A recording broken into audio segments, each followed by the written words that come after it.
நெல்லை பள்ளியில் அறிவியல் கண்காட்சி. நெல்லை மாத்திதா பள்ளியில் நடந்த அறிவியல் கண்காட்சியில் மாணவ மாணவிகள் பல்வேறு அறிவியல் பொருட்களை காட்சிப்படுத்தினர். நெல்லை மாத்திதா இந்து மேல்நிலைப் பள்ளியில் அறிவியல் கண்காட்சி நடந்தது. மாத்திதா கல்வி குழும தலைவர் மீனாட்சி சுந்தரம் தலைமை வகித்தார்.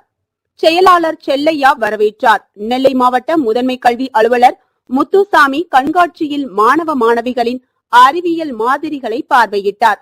இதில் தீ தடுப்பு alarm, gear box, solar car, automatic இயந்திரங்கள் என மாணவ மாணவிகள் பல்வேறு அறிவியல் மாதிரிகளை காட்சிப்படுத்தினர்.